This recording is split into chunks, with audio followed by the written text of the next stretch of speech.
Kush News, the newscast of the African diaspora.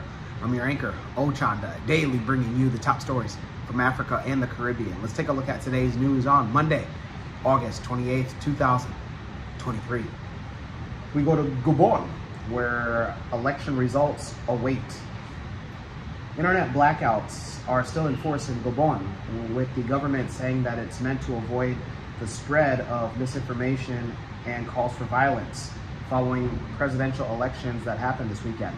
The government cut off internet on Saturday evening and put a curfew in place, citing the risk of violence as voting drew to a close in the race between the current president, Ali Bongo, and his main opponent, Albert Osa. A curfew was announced to come into effect at the beginning of Sunday, and according to the Minister of Communication. The government said that voting took place peacefully despite logistical hiccups.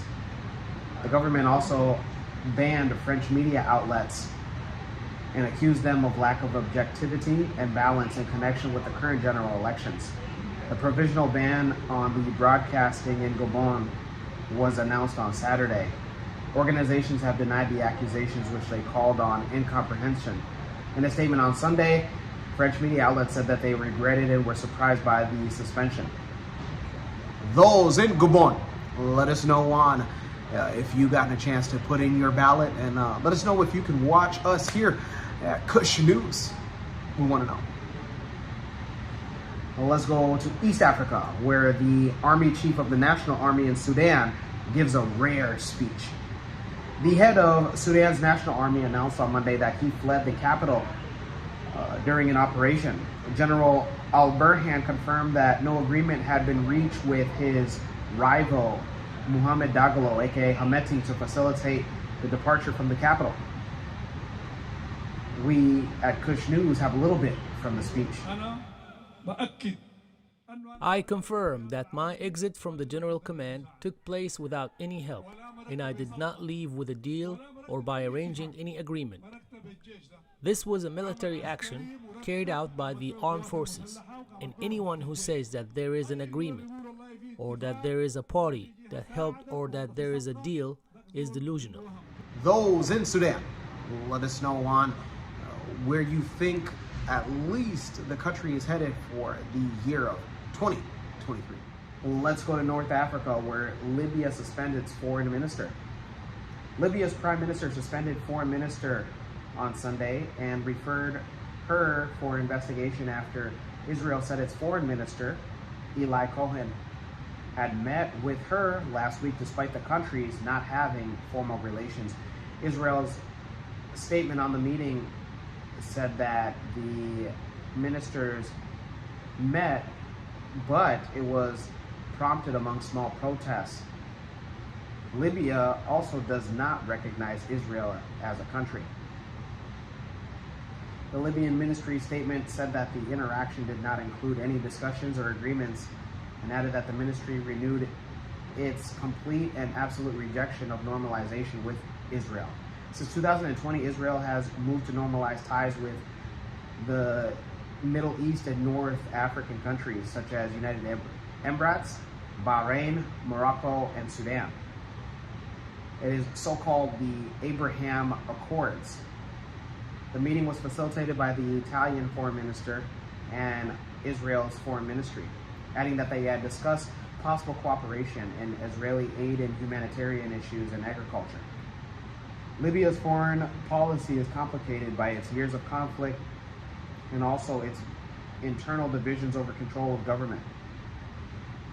Those in Libya, let us know if this came as a surprise that somebody from the government met with somebody from Israel's government.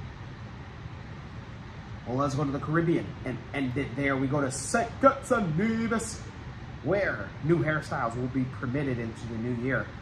The Ministry of Education in St. Kitts and Nevis has released a new student hair guideline that will come into effect this September. The hair guideline were established to prevent any potential discrimination related to hair and hairstyles. The guidelines are aimed to help school leaders foster an inclusive educational environment while ensuring that students' access to education is not limited. Here are some of the things that you need to know about the new hair policy in St. Kitts and Nevis. Students shall maintain neat and clean hair at all times. Traditional haircuts, natural locks, afros, and cornrows are permitted for male and female students. Hairstyles must not obstruct the normal view of other students. Hair designs are restricted to 2 straight lines only. Each line should not exceed 4 inches in length. And extensions are permitted for female students only. Unnatural hair color and wigs are not allowed. However, if a female student is suffering from any medical condition that causes hair loss, it will be allowed.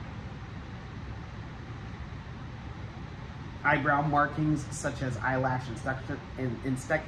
extensions are not allowed. Male students are encouraged to groom their facial hair, sideburns, and beards as well.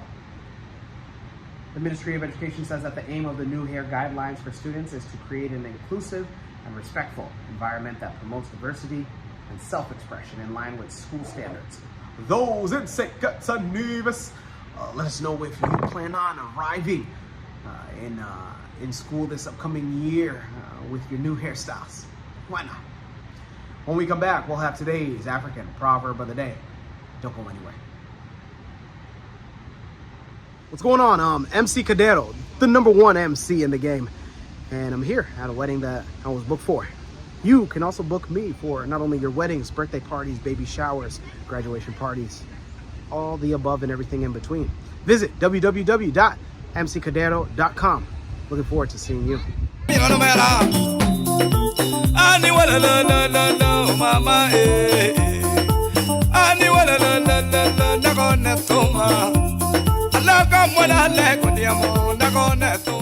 Welcome back. Let's take a look at today's African proverb of the day, and it comes to us from Egypt. What's going on, Egypt? And it reads, do a good deed and throw it into the sea. Once again, do a good deed and throw it into the sea. Egyptian proverb. Yeah, why not? Why do you have to tell everybody about everything that you do that's good? What are you trying to prove? Just do things that you feel are good, and because you want to do them, and go on with the rest of your life. Let me know your interpretation of today's African proverb of the day, as well as your thoughts, views, questions, comments, and concerns on the top stories. Don't forget to hit that like button. Make it your best friend. For Kush News on Kush Convos TV, I'm Ochanda. We'll see you soon.